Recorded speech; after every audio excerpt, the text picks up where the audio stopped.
Hello everybody, Michael here, and welcome back to another video, and today is The Last Jedi non-spoiler review. I don't know how I'm really going to talk about this movie without spoiling anything, because it's really difficult to do this, and I'm alone in the house, so I'm just going to be wandering around and talking.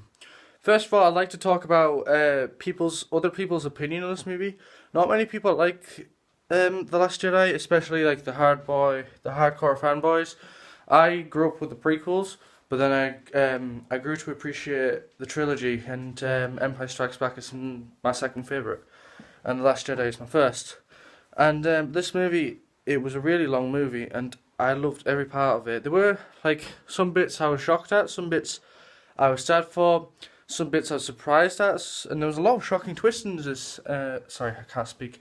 There was a lot of shocking twists in this movie, and a lot of callbacks to the trilogy, a lot of like treats and stuff, and I would explain that in the spoiler review. But this movie as a whole, it was very good, and I give it probably a 9.5, because I've never been shocked for a movie like this at all, especially Star Wars, because when I was growing up with the prequels and trilogy, I already know what happens, I already know where the story's going, and then The Force Awakens came out, and I was very shocked. It was like this whole new thing. There was characters to learn about and explore their backstories and stuff, which I'll also need to talk about in the spoiler review. See, it's quite difficult without saying.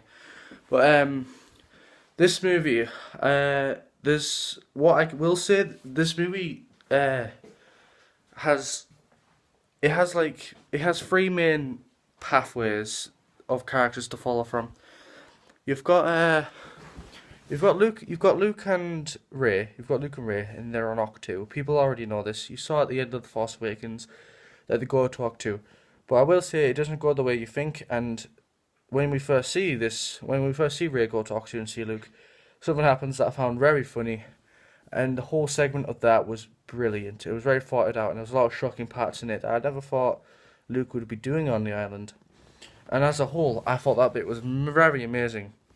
The second storyline is Poe Dameron and General Leia now, but basically they're mostly in space through this movie.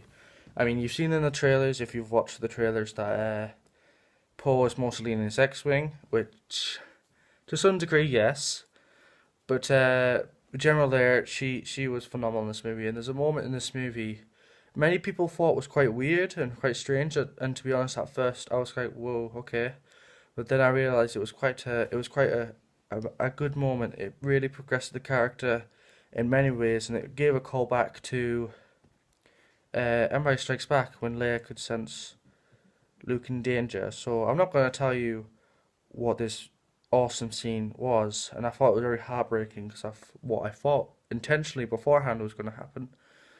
But yeah, it was great, and sorry, how many pathways have I said? Yes, sorry, you've got Finn and Rose. Now Rose is a new character, and she's very likable. She's very kind, and she really likes Finn, and Finn is not too keen on her at first, but their friendship slowly becomes quite blended in. Like throughout the story, they have very different views on what they see, and that plays a big key part that you need to look in deeper to what they're actually looking at. And their goal, actually I can't say, but they go to Canto Bight, which is like a big, very posh, rich, small city, and the main building is a casino, which you do see in the trailer. And they're basically looking for this man called DJ, and I'm not going to spoil why if you still haven't seen this movie, which you should have because it's really good. But yeah, they go to Canto Bight looking for this man. So it's really a finding kind of mission. And then this progresses to what I believe is also shown in the trailer, where they go undercover. And I'm not going to go too much into that as well.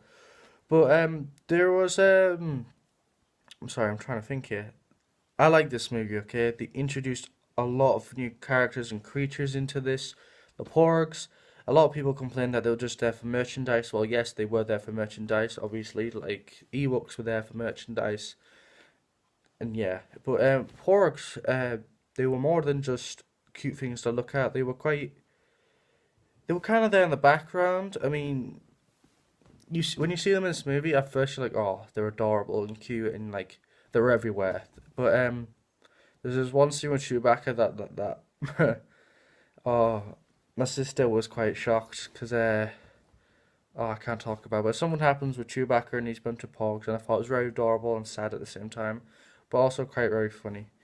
So yeah, guys, I really do recommend this movie. It's very dark, and there was surprisingly a lot of dismemberment. No, killing. I'm going to say killing, even if you heard what I said before.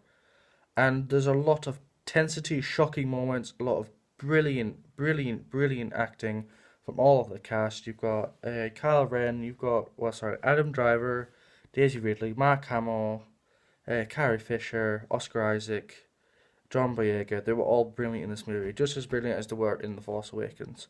So yeah, guys, I'm gonna leave this non-spoiler review here. If you haven't seen the movie, you should definitely go and check it out. I will be watching this movie a good few amount of times to comprehend what I've seen, and I'm gonna relive all those beautiful moments. And yeah, guys, and I'm also giving a shout out to how do you say her name? Kira Ray Kenobi. I found her channel through Mike Zero, he's a small YouTuber, but he's very persistent in his Star Wars videos, so you should definitely go and check him out. He's just reached over 100,000 subscribers, and he's very persistent in what he does. He'll always find something in Star Wars to talk about, whether there's a new movie or the TV shows. So yeah, guys, you definitely want to check him out.